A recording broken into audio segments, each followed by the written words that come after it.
तमाम तर साथ सब खामियों के साथ ये बिल पास भी हुआ दोनों ऐवानों से, उसके बाद सदर के पास भी किया, सदर ने इस पर दस्तखत नहीं किए, वापस भिजवा दिया और ऐवान सदर ने कहा कि आर्टिकल 46 की खिलाफ वर्जी हुई है। ये आर्टिकल 46 क्या कहता है?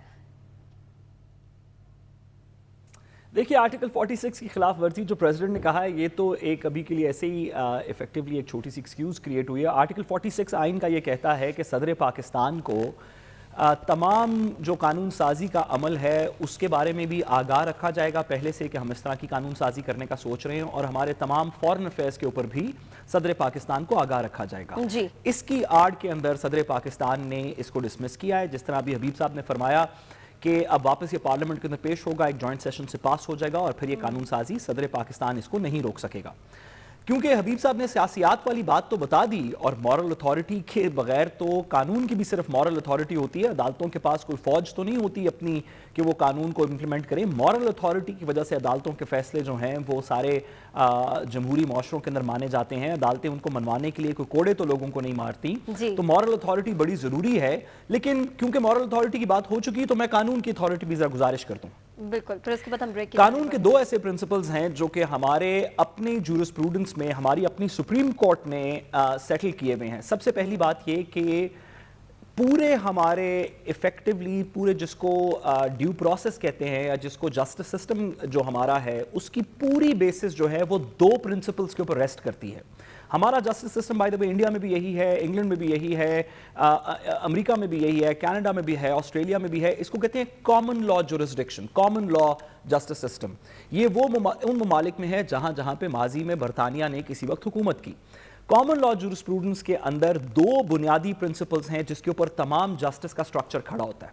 एक ये कि ऑडी ऑल्टम पार्टम उसे लैटिन में कहते हैं कि no man shall be condemned unheard, यानी कि हर शख्स को सजा देने से पहले उसको सुना जाएगा। ये एक प्रिंसिपल है।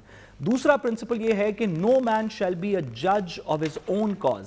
कोई शख्स भी रियासत में अपने कॉज का फैसला खुद नहीं करेगा जी। अब हम पार्लियामान में देख रहे हैं लेजिस्लेशन के अंदर कि लेजिस्लेटर्स ने जो कि नैब के कानून में एक्यूज्ड हैं या कन्विक्टेड हैं, उन्होंने खुद फैसला किया कि किन बेसिस के ऊपर कन्विक्शन होगी, किन बेसिस के ऊपर इन्वेस्टिगेशन होगी। ये ऐसे ही है कि अगर मैं, आप और हबीब साहब मिलके पेमरा का कानून लिखें और उसमें कहें कि पेमरा का कानून बड़ा सख्त होगा, हर बंदे को पकड़ेगा, लेकिन वो 7 से 8 बजे के किसी शो को नहीं पकड़ेगा, 7 से 8 के किसी शो में पकड़ना है तो ऐसे लोगों को नहीं पकड़ेगा जिसका नाम आपका कमेंट आ गया।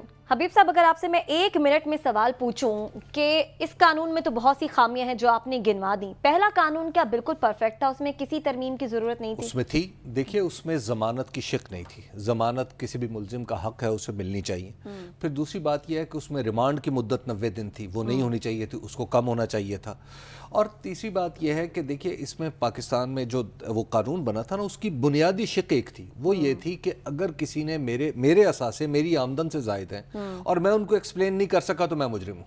ये थी बुनियादी शिक उस कानून की। लेकिन हमारी अदालतों ने भी उसकी जो तशरीह है शिक की, वो पुराने आर्केक स्टाइल में मतरूक अंदाज में की, और उसके नतीजे में उसके साथ इतने इफ्स एंड बट्स लगा दिए कि ये कानून जो था वो इंतजामी हथकंडा तो बन गया, लेकिन अमली तौर पर इस पे सजा देना मुश्किल हो गया। इस पे चाहिए ये था कि कुछ अदालतों को भी समझाया जाता कि जनाब ये कानून क्यों बनाया गया। साहब, अगर आपसे भी मैं सिर्फ 1 मिनट में ये सवाल पूछूं कि मौजूदा नैब के कानून के तहत गिरफ्तारियां हो सकती हैं?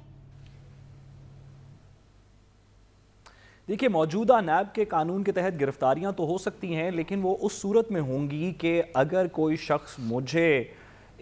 शख्स नहीं बल्कि बहुत से अशखास जो हैं वो आके गवाही दें ऑक्यूलर विटनेस के साथ या दीगर इस तरह के प्रूफ के साथ कि उन्होंने मुझे देखा कि मैं करप्शन कर रहा था, फिर मैंने उस करप्शन के पैसे से अपने नाम पे कोई एसेट क्रिएट किया, उस एसेट की मेरी आमदन के साथ कोई मुरासलत नहीं है, इस वजह से हो सकता है कि कोई शख्स कन्विक्ट हो जाए। लेकिन अगर किसी ने अपने भाई के नाम पे, बहन के नाम पे, बीवी के नाम पे, बच्चों के नाम के ऊपर कोई जायदाद रखी है तो इसके अंदर कन्विक्ट नहीं हो सकता।